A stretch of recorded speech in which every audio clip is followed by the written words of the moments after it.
Right now, we're talking about Prince Harry's latest legal battle against the press. The Duke of Sussex has lost his High Court privacy case against the publisher of the Daily Mail and the Mail on Sunday.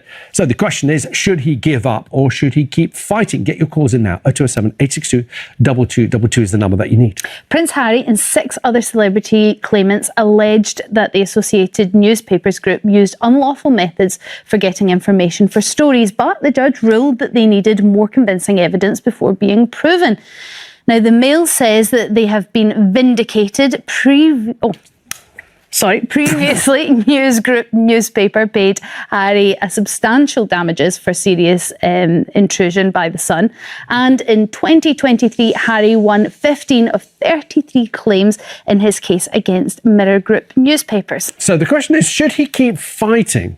Or with legal costs rising more than £50 million, should the Prince cut his losses? Yeah, so with this, there are obviously 5 or 6 other claimants, but Prince Harry is the main focus. And again, I grew up in accountancy in East London. I went on a 6-month scholarship, and Prince Harry was a year below me at school. And from a young age, he's had such an extraordinary level of scrutiny on his life. And I would say with this particular case, it wasn't dismissed because the courts had said that newspapers have never behaved unlawfully. But they specifically said, but the judges said he required more convincing evidence before being proven. And we've seen in previous cases with various other media organizations, phone hacking, there has been unlawful practices within the media. And that's why I think this case does matter in terms of accountability. What's the case has got to do with this? No, but I'm saying with Prince Harry, he's not arguing that every single journalist has behaved badly. But he's saying he has said specifically about these 40 journalists that they did what he and what the judges said is, even after the and what the judges said is, we haven't gathered sufficient evidence. And again, law, we haven't gathered. They need more convincing evidence.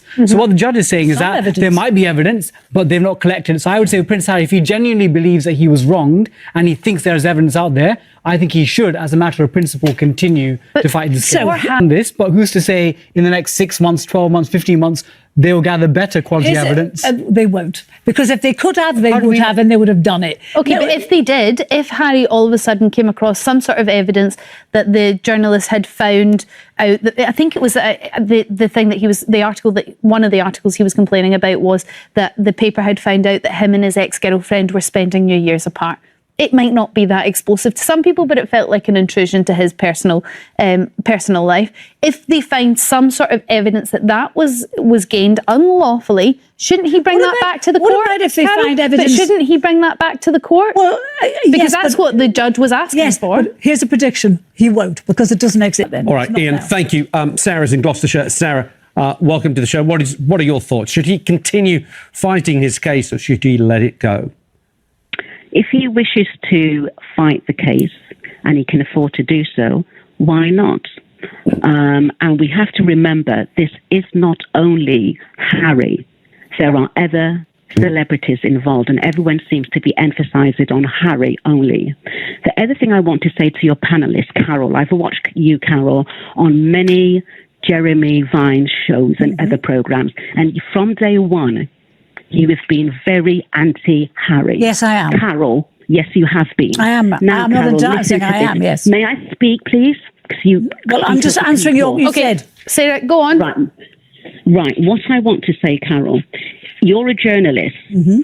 If this was you, Carol, your personal life, your children, your family members, and your family yourself was hacked, and your personal information was leaked out to the global world, how would you, Carol, feel? Two things. To me, please. Two things. I'm not a member of the royal family. It is not my job to be in the public eye that way.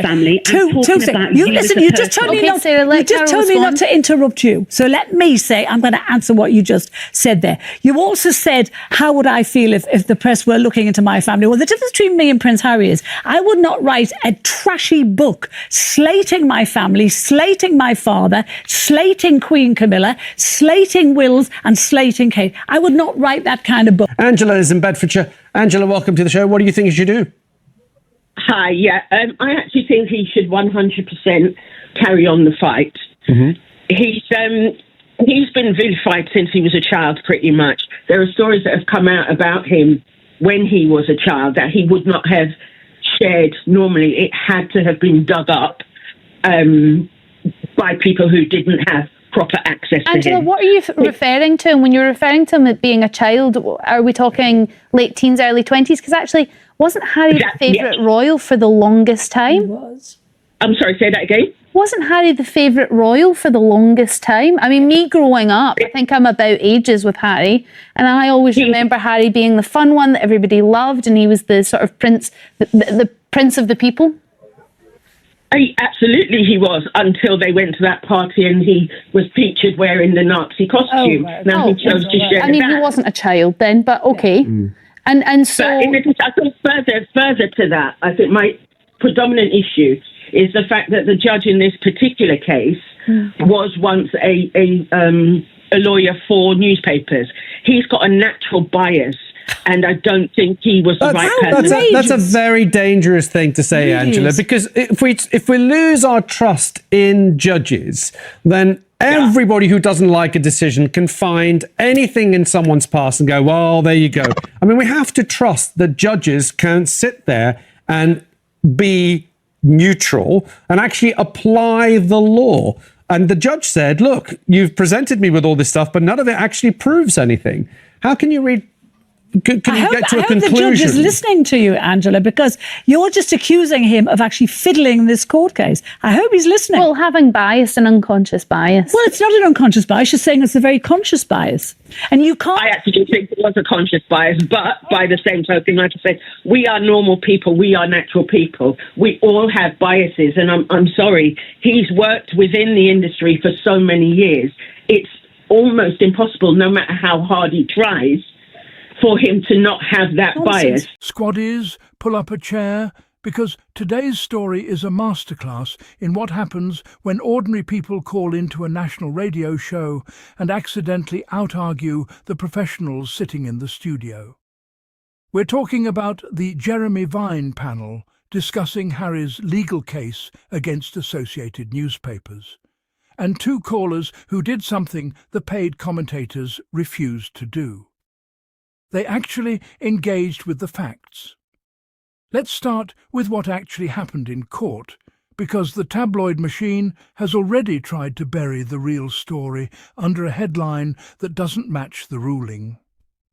Harry, alongside several other high-profile claimants, took Associated Newspapers to the High Court. The allegation was straightforward, that the publisher used unlawful methods, phone hacking, private investigators, the same grubby toolkit tabloids have leaned on for decades, to dig up stories about people's private lives.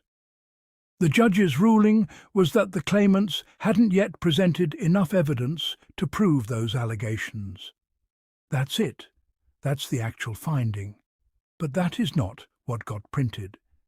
Within hours, the papers were running with vindication, as if the court had cleared them of wrongdoing entirely. It hadn't. A judge saying, you need more evidence, is not the same as a judge saying, you did nothing wrong. Those are two completely different legal outcomes, and any outlet reporting them as identical is either badly informed or deliberately misleading its readers. Given who's doing the reporting, I'll let you guess which one it is. Here's the part the institution really doesn't want you dwelling on. This isn't Harry inventing a grievance out of thin air. Newsgroup newspapers already paid him substantial damages over serious intrusion linked to the Sun.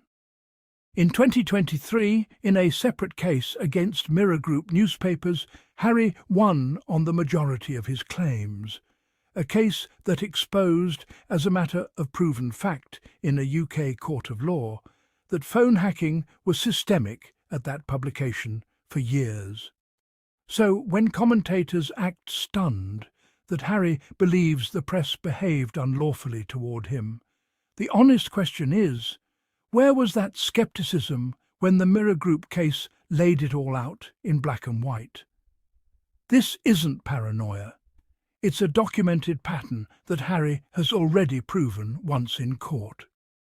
One of the panelists, Bobby Seagull, made a point that deserves real credit here. If someone genuinely believes they were wronged and believes the evidence exists to prove it, continuing the fight is simply a matter of principle. Simple, fair, and somehow still controversial when the person in question is Prince Harry. It's also worth remembering this case was never just about Harry. Other well-known claimants were involved too.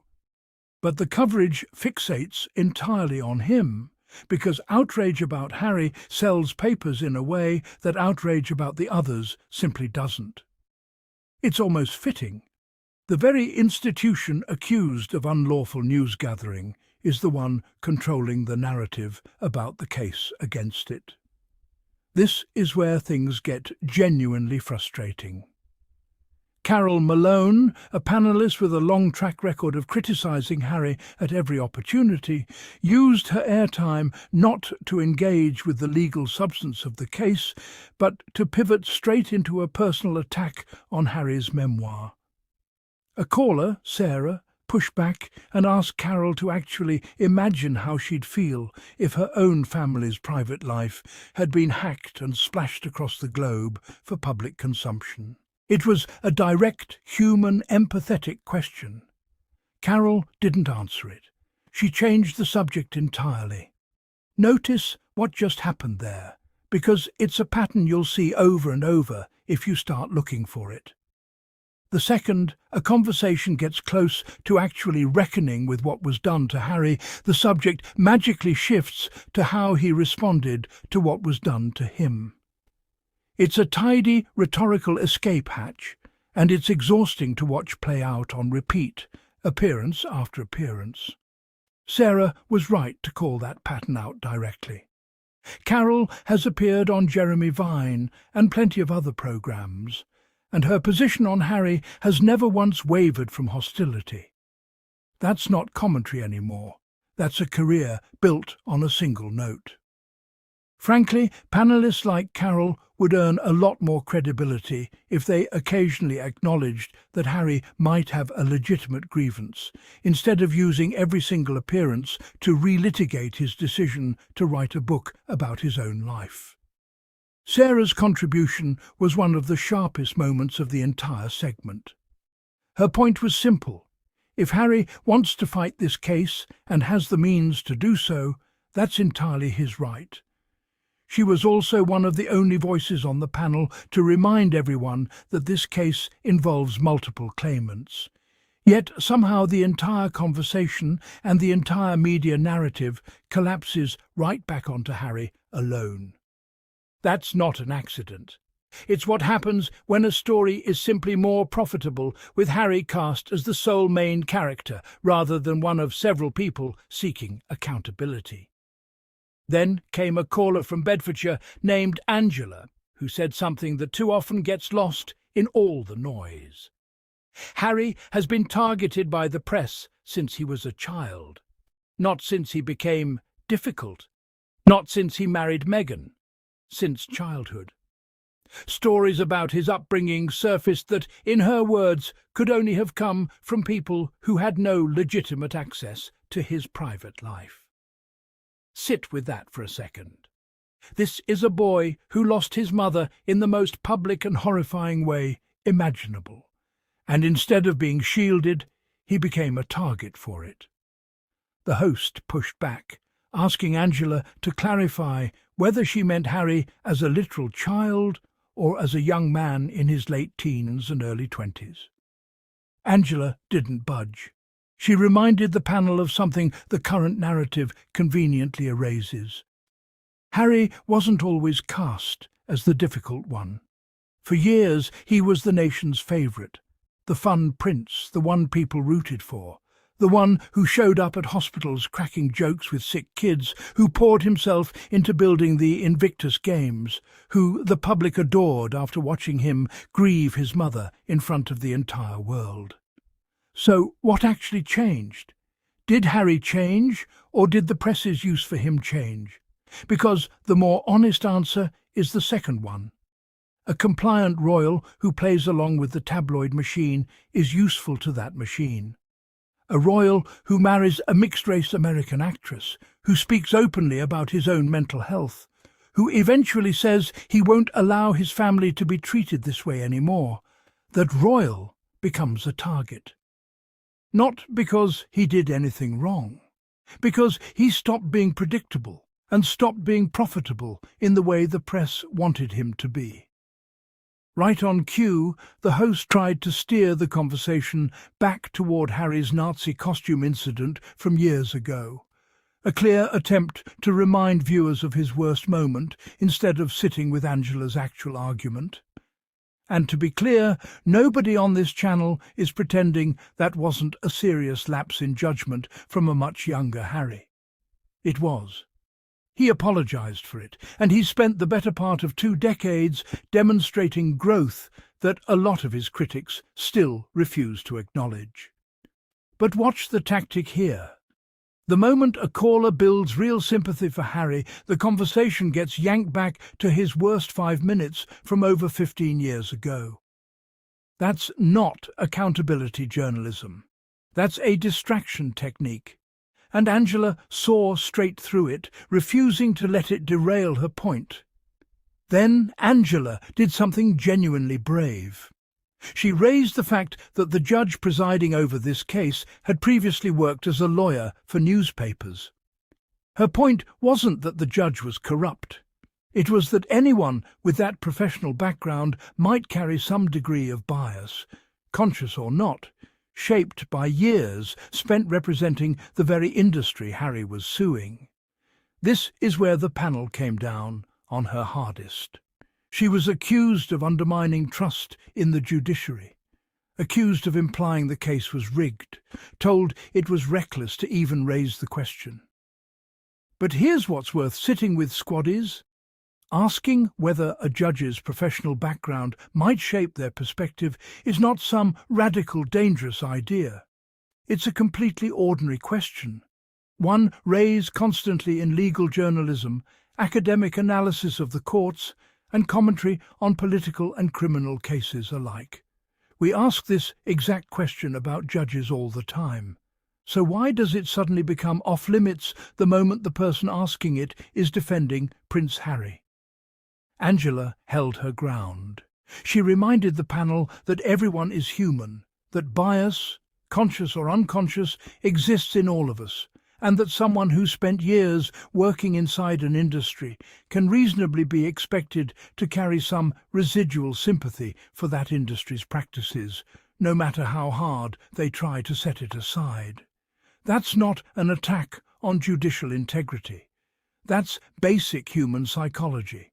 Instead of engaging with that reasonable point, the panel piled on, painting her as some kind of conspiracy theorist for asking the same type of question journalists ask about powerful institutions every single day. That's really the story buried underneath all the theatrics of this segment. It was never truly about whether Harry wins or loses this particular case. It's about how differently people get treated depending on whether they're defending Harry or attacking him. Carol got to spend the entire segment throwing personal jabs about Harry's memoir with zero pushback. Angela raised one legitimate structural question about a judge's history and was lectured for going too far.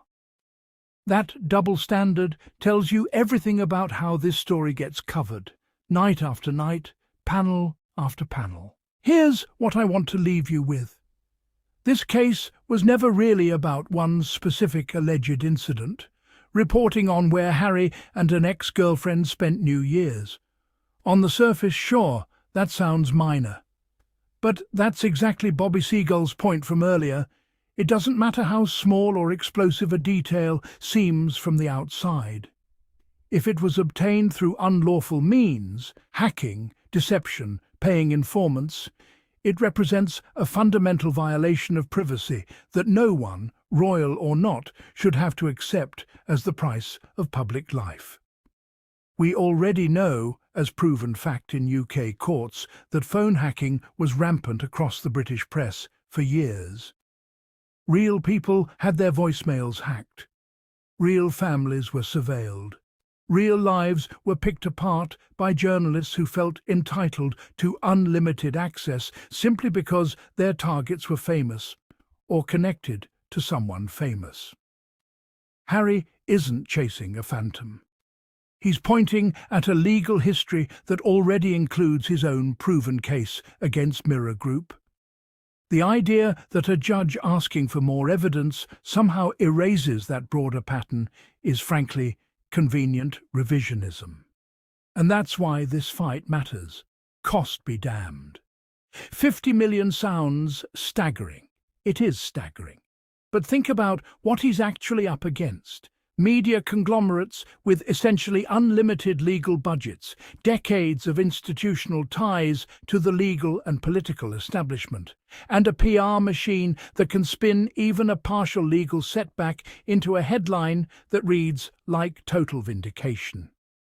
If Harry backs down now, the message sent to every other victim of unlawful news gathering, famous or not, is that fighting back simply costs too much, no matter how legitimate the claim. Someone has to be willing to absorb that cost and set the precedent. It might as well be the person who's already proven in a court of law that this happened to him before. So here's where we stand, Sussex Squad. A legal setback? Yes, but not a defeat, and certainly not the vindication the tabloids are desperate to sell you. A panel that once again showed just how uneven the playing field gets the moment Harry's name enters the conversation. And two callers, Sarah and Angela, who did something the professional panelists refused to do. Actually engage with empathy. Actually ask the hard questions. Actually hold the press accountable instead of protecting it. Now, I want to hear from you. Should Harry keep fighting this case no matter the financial cost? Should judges with prior ties to the newspaper industry be required to disclose that history before presiding over press-related cases? And after everything you just heard, does the media's obsession with painting Harry as the problem say more about him or more about them? Drop your thoughts below. I read every single comment, and I love watching this community show up for Harry and Meghan the way they deserve. If this video hit home, smash that like button, and more importantly, hit subscribe so you never miss the next one. Because the mainstream narrative has had the mic for years. It's time ours got just as loud.